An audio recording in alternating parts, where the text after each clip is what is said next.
अस्सलामुअलैकुम स्टूडेंट्स, कैसे हैं आप सब। उम्मीद है कि सब खैरियत से होंगे।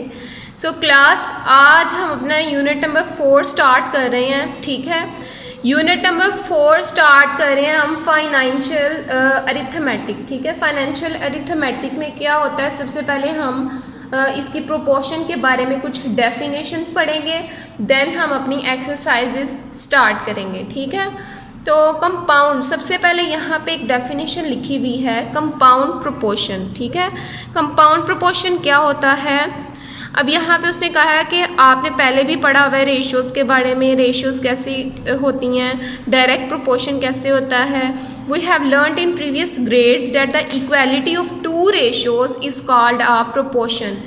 दो रेशोज़ की इक्वालिटी को हम जो है वो प्रोपोर्शन कहते हैं। ठीक है, ये आपने याद रखना है। रेशो को इस सिंबल से डिनोट करते हैं, जो डॉट डॉट यानी सेमीकोलन जो लगाया हुआ है, इसे रेशो के सिंबल के तौर पर हम यूज़ करते हैं। If 4 quantities A, B, C and D are in proportion then mathematically these are written as, अगर ये चारों क्वांटिटीज़ यानी A, B, C, D दी होंगी और अगर आपने इसे प्रोपोर्शन में लिखना है तो मैथ्स में या मैथमेटिकली आप इसे यूँ राइट करेंगे, A रेशो B, ये प्रोपोर्शन का साइन है, C रेशो D। ठीक है, तो ये रिलेशन, इस रिलेशनशिप की दो रेशोज़ हैं, 2 रेशोज़ बन रही हैं, एक ratio A ratio B and दूसरी C रेशो D। प्रोपोर्शन की 2 काइंड्स होती हैं, नंबर 1 है डायरेक्ट प्रोपोर्शन, नंबर 2 है इन्वर्स प्रोपोर्शन। ठीक है, अब सबसे पहले हम पढ़ेंगे कि डायरेक्ट प्रोपोर्शन क्या होता है। जैसे नाम से ही पता चल रहा है कि डायरेक्टली रिलेट कर रहा है, अगर एक क्वांटिटी की वैल्यू ये है तो दूसरी उससे रिलेट करेगी। The relationship between two ratios in which increase or decrease in one quantity causes a proportional increase or decrease in the second quantity। अब अगर दो रेशोज़ हैं, जैसे A रेशो B, अगर A की वैल्यू इंक्रीज़ कर रही है तो B की भी उसके हिसाब से इंक्रीज़ करेगी, तो ये हम बोलेंगे कि ये डायरेक्ट प्रोपोर्शन है। और अगर A की डिक्रीज़ कर रही है, B की भी डिक्रीज़ करेगी, तो हम क्या कहेंगे, उनके दरमियान क्या है, डायरेक्ट प्रोपोर्शन है। ठीक है, तो यहाँ तक आपने डायरेक्ट प्रोपोर्शन को समझना है कि डायरेक्टली वो रिलेट कर रहा है दूसरी क्वांटिटी के साथ। ठीक है, नेक्स्ट हम अब पढ़ते हैं इन्वर्स प्रोपोर्शन।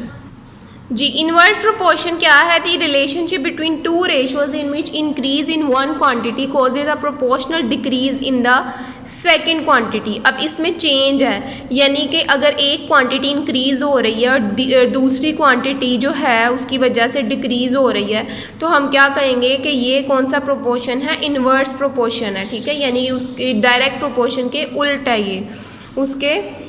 अब यहाँ पे देखें, and vice versa called an inverse proportion, इसे हम इन्वर्स प्रोपोर्शन बोलेंगे।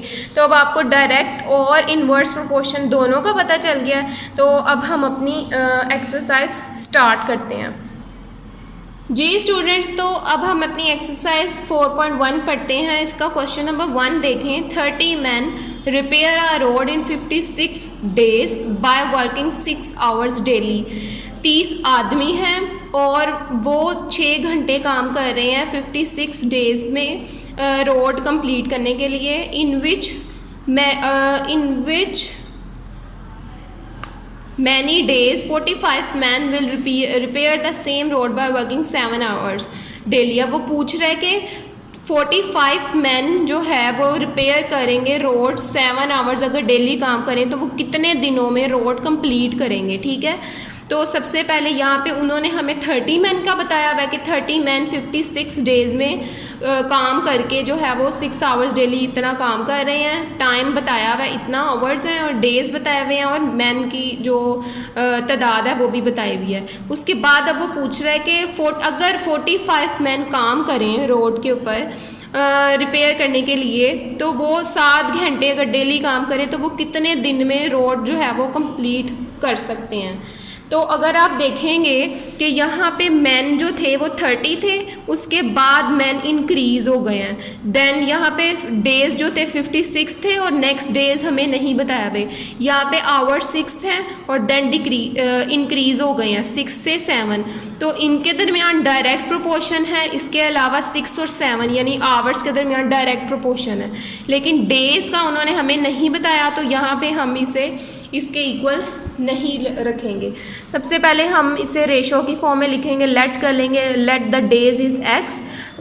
दूसरा जो डे हमने फाइंड करना है हम वो लेट कर लेंगे कि ये जो है वो एक्स है। उसके बाद तीन चीज़ें उसने हमें दी हैं, डेज, मैन एंड आवर्स। सबसे पहले हम डेज लिखेंगे 56। जो चीज़ फाइंड आउट करनी है वो आपने सबसे पहले लिखनी है यहाँ पे। डेज उसने हमें पहले तो बताए थे 56, उसके बाद नहीं बताया, जो कि हमने फाइंड आउट करने हैं। उसकी जगह पे हम एक्स रिप्लेस कर देंगे। नेक्स्ट हमारे पास मैन, जो कि पहले 30 बताए गए थे और अब जो है वो इंक्रीज़ हो गए हैं, यानी 45 हो गए हैं। आवर्स 6 थे और अब इंक्रीज़ हो गए 7। तो इन दोनों क्वांटिटीज़ में देखें डायरेक्ट प्रोपोर्शन है।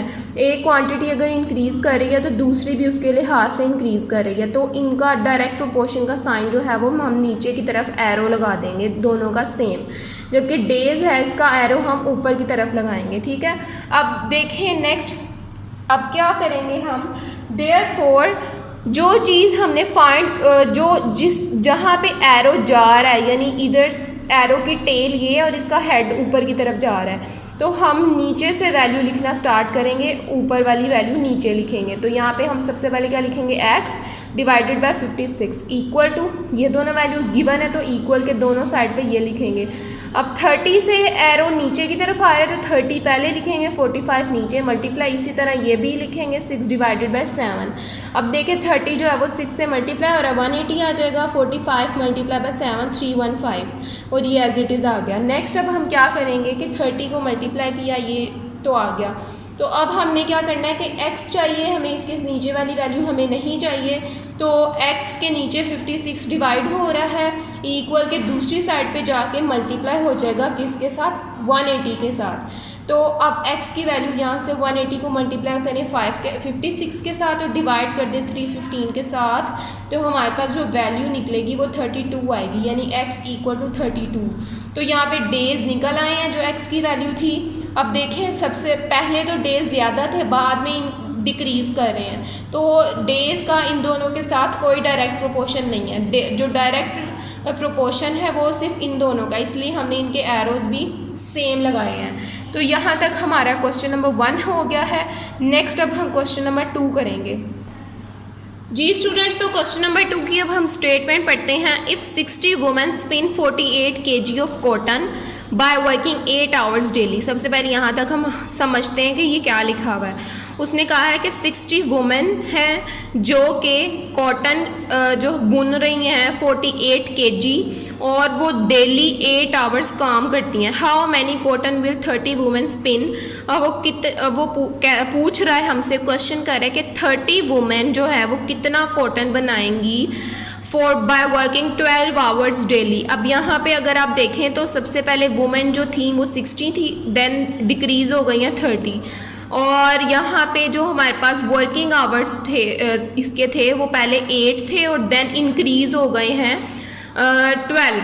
तो वुमेन भी यहाँ से डिक्रीज़ हो रही हैं और यहाँ से ये इंक्रीज़ हो रहा है। देन वो अब हमसे क्या पूछ रहा है कि जो उसके कॉटन बनाने के लिए उसको कितने दिन लगेंगे, यानी कि कितनी कॉटन वो बनाएगा। तो हम सबसे पहले यहाँ पे अमाउंट ऑफ कॉटन लिखेंगे, एक्स कंसीडर कर लेंगे कि अमाउंट ऑफ कॉटन जो है वो एक्स है, और तीन चीज़ें अगेन यहाँ पे बताई हुई हैं, कॉटन, वुमेन एंड आवर्स।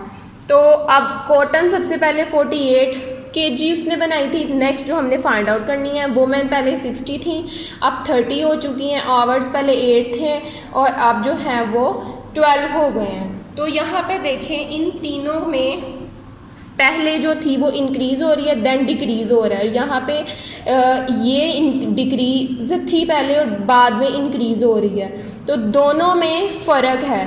और 48, अब तो इसमें कौन सा प्रोपोर्शन लगेगा, डायरेक्ट नहीं लगेगा बल्कि इनडायरेक्ट प्रोपोर्शन लगेगा तीनों में, ठीक है।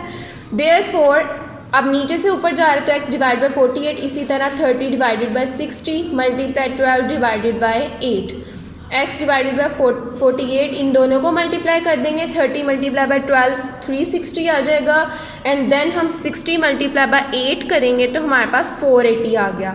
48 को यहाँ डिवाइड हो रहा है, अगेन वहाँ जाके मल्टीप्लाई हो जाएगा, देन हम इन्हें सॉल्व कर देंगे, 360 मल्टीप्लाई बाई 48 मल्टीप्लाई करेंगे और देन डिवाइड कर देंगे 480 पे, तो हमारे पास x की जो वैल्यू है वो क्या आ जाएगी 36 kg। तो कॉटन जो अब हुआ है, पहले देखें 48 था और अब डिक्रीज़ हो गया 36, तो इसका मतलब है तीनों में इनडायरेक्ट प्रोपोर्शन है, ठीक है।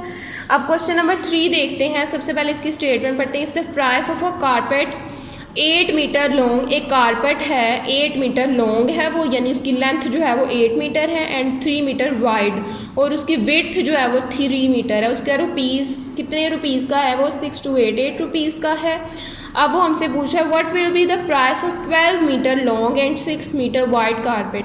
वो पूछा है प्राइस मालूम करनी है हमने अगर कारपेट 12 मीटर लॉन्ग हो और 6 मीटर वाइड हो। सबसे पहले हम इन तीनों लेट कर लेते हैं कि प्राइस ऑफ कारपेट जो है वो x रुपीज़ है, क्योंकि हमने x फाइंड आउट करना है, ठीक है। तीन चीज़ें हैं again, price, length and width, इनकी रेशो के लिहाज से हम लिखेंगे और अब हम देखते हैं कि इनके दरमियान कौन सा प्रोपोर्शन है। प्राइस पहले इतनी थी, अब x है। लेंथ जो थी वो 8 थी पहले और अब 12 की हमने फाइंड आउट करनी है। विड्थ पहले 3 थी और अब 6 के बारे में हमने फाइंड आउट करना है। तो देखें 8 पहले डिक्रीज़ थी, अब इंक्रीज़ हो रही है, यहाँ डिक्रीज़ थी और अब इंक्रीज़ हो रही है, ठीक है। तो तीनों के दरमियान जो है वो इनडायरेक्ट प्रोपोर्शन होगा, ठीक है। अब देखेंगे यानी तीनों का सेम ही होगा डायरेक्ट में, ठीक है। अब हम देखेंगे x डिवाइडेड बाय 6 to 8, इसको हम इसी तरह लिख देंगे 12 divided by 8 multiply 6 divided by 3। अब इसकी वैल्यू हम फाइंड करेंगे, तो इसे सोल्व करेंगे जैसे ऊपर वाले क्वेश्चन को किया था। 12 मल्टीप्लाई बाय 6 72 आ जाएगा और 8 मल्टीप्लाई बाय 3 24।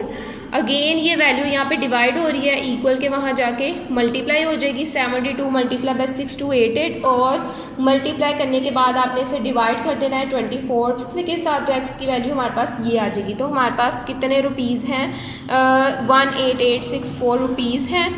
इसकी हमने कारपेट की जो प्राइस फाइंड आउट की है, ठीक है। नेक्स्ट क्वेश्चन नंबर 4 की स्टेटमेंट अब हम पढ़ते हैं। If 15 labours earn rupees 67,500 in 9 days, how much money 10 labours earn in 12 days। अब वो कह रहा है कि 15 लेबर्स हैं जो कि इतने पैसे कमा रहे हैं 9 दिनों में, और अब वो हमसे पूछ रहा है कि अगर 10 लेबर्स हों तो वो 12 दिनों में कितने पैसे कमाएंगे।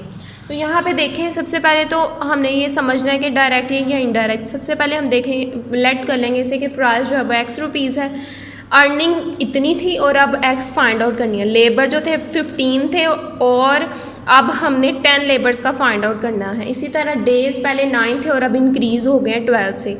तो अगर तो डेज़ ना होते तो हम देखते हैं कि लेबर पहले इंक्रीज़ थी और डिक्रीज़ हो गई है, तो जाहिर है कि अगर लेबर ज़्यादा थी और वो इतने पैसे कमा रही थी और अब लेबर कम हो गई है, तो जाहिर है पैसे भी कम हो जाएंगे उसके हिसाब से।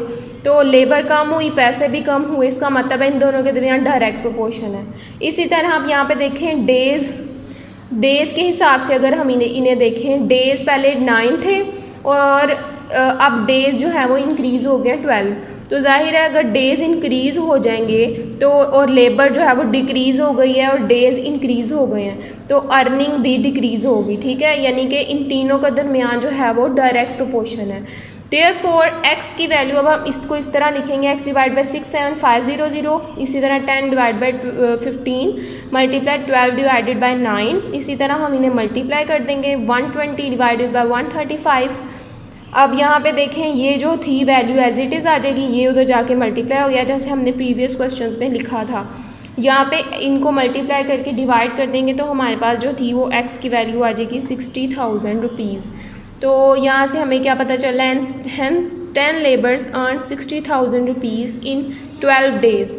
10 जो लेबर्स हैं वो 60,000 रुपीज़ कमाएंगे 12 दिनों में। अब देखें लेबर जो थी वो डिक्रीज़ हो रही है ना, क्योंकि पहले लेबर ज़्यादा थी और अब लेबर कम हो गई है। इसी तरह डेज़ में भी इजाफा हो गया, तो ज़्यादा जब दिन होंगे तो ज़ाहिर है उनके पैसे भी डिक्रीज़ होंगे, तो तीनों में डायरेक्ट प्रोपोर्शन होगा, ठीक है। नेक्स्ट क्वेश्चन नंबर 5 की स्टेटमेंट देखते हैं। 70 man can complete a wall of 150 metre length in 12 days. अब वो कह रहा है कि 70 मैन है जो कि एक वॉल है, उसकी लेंथ है 150 मीटर, ठीक है, उस दीवार को बना रहे हैं 12 दिनों में। How many man will complete the wall of length 600 metre in 30 days. अब वो कह रहा है कि लेंथ इतनी है यानी इंक्रीज़ हो गई है 150 से 600 और डेज़ भी इंक्रीज़ हो गए हैं से 30 में। तो जाहिर है जब लेंथ इंक्रीज़ हुई है, डेज़ भी इंक्रीज़ हुए हैं, तो मेंस भी इंक्रीज़ होंगे। ठीक है, अब हम बारी बारी इन तीनों का प्रोपोर्शन चेक करेंगे कि कौन सा है। Let the man is x. अब मैन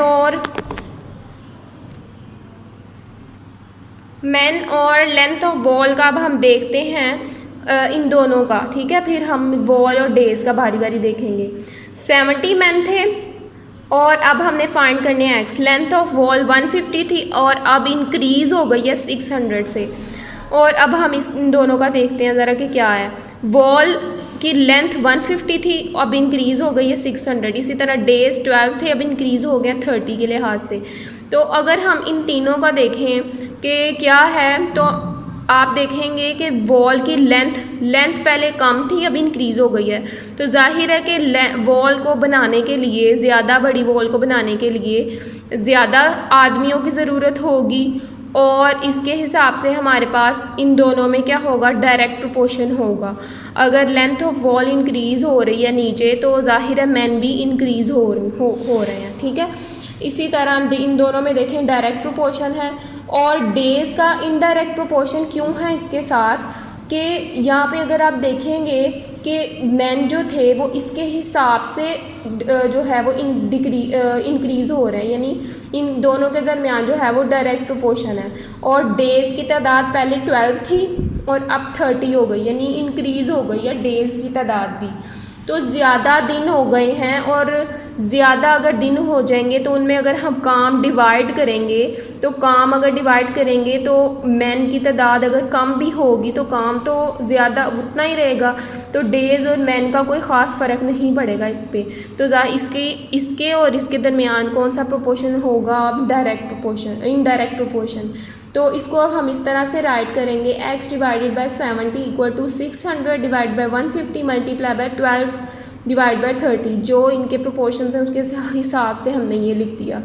नेक्स्ट अब हम क्या करेंगे, 600 को मल्टीप्लाई करेंगे 12 के साथ, इस तरह 70 वहाँ जाके मल्टीप्लाई हो जाएगा। इन सबको सॉल्व करके हमारे पास जो x की वैल्यू आएगी, यानी मेंस जो थे वो क्या आ जाएंगे, 112 मेंस। ठीक है, तो आपकी एक्सरसाइज जो है ये वाली 4.1, इसके सिर्फ आपने 5 क्वेश्चंस ही करने हैं, यही आपके सिलेबस में है। इसके अलावा आपने आगे क्वेश्चंस इसके नहीं करने, तो ये बात मत भूलिएगा। ठीक है, अब हम नेक्स्ट अपनी एक्सरसाइज की तरफ आते हैं। जी स्टूडेंट्स, तो अब एक्सरसाइज 4.2 की तरफ हम आते हैं। इसकी स्टेटमेंट पढ़ते हैं। Aslam and Akram invested ₹27,000 and ₹30,000 to start a business. इसका मतलब है असलम वाले ये फर्स्ट वाले हैं और अकरम वाला जो सेकंड वाला है, ये आपको पता है। If they earned a profit of ₹66,500 eight the end of the year, find the profit of each one. अब वो कह रहे हैं दोनों ने इतनी इन्वेस्टमेंट की थी अपना बिजनेस स्टार्ट करने में और दोनों का जो प्रॉफिट हुआ था मिलाकर वो इतना था साल के आखिर में। ठीक है, लेकिन हमने दोनों का अलग अलग जो प्रॉफिट है वो फाइंड करना है। यहाँ पे उसने हमें इकट्ठा दिया हुआ है, लेकिन हमने उनकी इन्वेस्टमेंट के लिहाज से उनका प्रॉफिट अब निकालना है कि दोनों का प्रॉफिट जो है वो अलग अलग कितना है। सबसे पहले हम लिखेंगे Aslam's investment ₹27,000 and Akram's investment is equal to ₹30,000। Profit जो दोनों ने अर्न किया था at the end of the year वो इतना था, यानी 66,500 प्रॉफिट था। अब हमने फाइंड आउट क्या करना है कि प्रॉफिट ऑफ ईच वन, यानी हर एक का प्रॉफिट हमने निकालना है अलग अलग। तो सबसे पहले जो हम चीज़ करेंगे वो इन दोनों का रेशो निकालेंगे। ठीक है, रेशो से हमें क्या पता चलेगा कि असलम की इन्वेस्टमेंट की कितनी रेशो है और अकरम की इन्वेस्टमेंट की कितनी रेशो है। दोनों की इन्वेस्टमेंट की रेशो हम इस तरह निकालेंगे। अब इन्हें किसी ऐसी वैल्यू के साथ हम डिवाइड करेंगे कि जो सबसे पहले तो ये 30 कैंसिल आउट करने के लिए हम इसे उस वैल्यू के साथ मल्टीप्लाई करेंगे कि यानी अगर हमने 3 के साथ करना है तो हम 3000 के साथ करेंगे ताकि उनके ज़ीरोज़ भी कैंसिल आउट हो जाए। दोनों तरफ हमने 3000 से डिवाइड किया, 30 कैंसिल, इसके भी 30 कैंसिल हो जाएंगे। अब हमें पता है कि 27 और 33 के टेबल में आता था, इसलिए मैंने इनको 3000 से डिवाइड किया था। 3 9s are 27 and 3 10s are 30, 9:10। इन दोनों की जो रेशो है वो 9:10 आ चुकी है। अब जो रेशो आई है ना उसका हमने सम निकालना है। ठीक है, ये एक फॉर्मूला है दोनों की जो अलग अलग प्रॉफिट है वो फाइंड आउट करने के लिए। टोटल जो इसकी रेशो आई है हमने उसका सम फाइंड करेंगे, तो 9 + 10 = 19 और जो टोटल प्रॉफिट उनका निकला था वो ये था। ठीक है, तो ये उनका जो अकरम या असलम जिसकी भी हम अकरम या असलम दोनों में से जिसकी भी हम रेशो फाइंड आउट कर रहे हैं अलग अलग प्रॉफिट, उसका ये फार्मूला है। अगर हम अकरम की रेशो फाइंड कर रहे हैं तो हम लिखेंगे सबसे पहले अकरम की रेशो लिखेंगे, Akram ratio divided by sum of ratio multiply by total profit. ये एक फार्मूला है दोनों की अलग अलग रेशो फाइंड करने का। ये आप लिख लें किधर भी कहीं भी ताकि आपको याद रहे, हमने हर क्वेश्चन में यही यूज़ करना है। ठीक है, तो अब हम अपने क्वेश्चन की तरफ आते हैं जी। तो यहाँ से अब हम सम ऑफ रेशो हमने निकाल लिया, टोटल प्रॉफिट हमें पहले से ही गिवन था।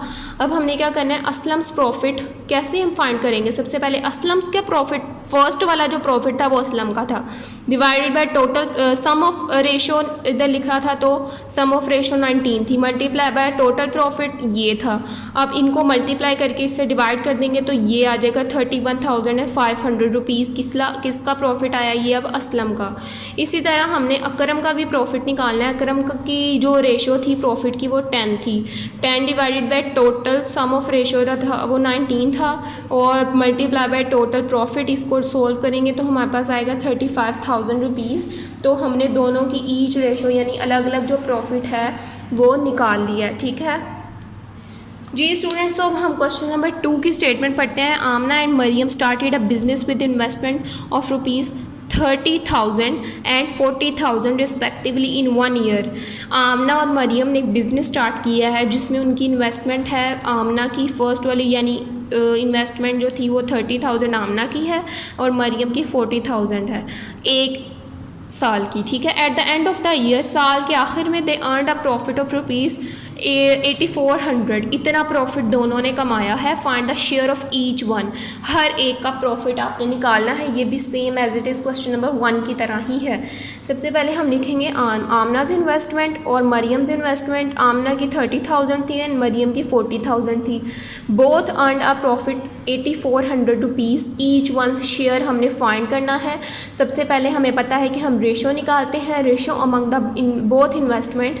सबसे पहले क्या थी 30,000 रेशो 40,000।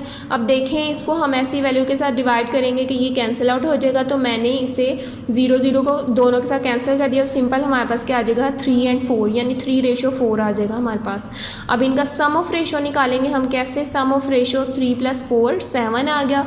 टोटल प्रॉफिट हमें दिया हुआ था उसने। अब दोनों का अलग अलग हम कैसे निकालते थे, मैंने आपको फॉर्मूला बताया था कि सबसे पहले हम क्या लिखेंगे, आमना के रेशो की वैल्यू कितनी थी, divided by sum of ratio multiply by total profit.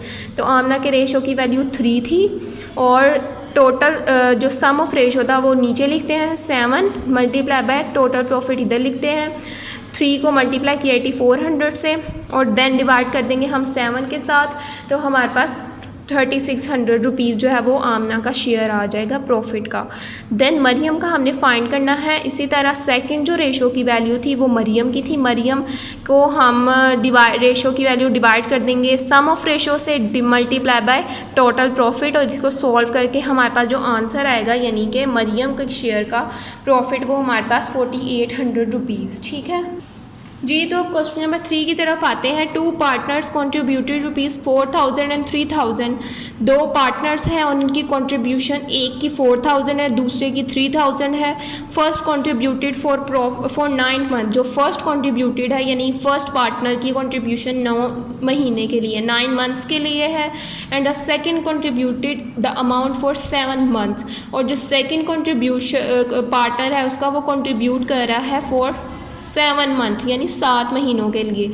Divide a profit of ₹11,590 rupees between the partners.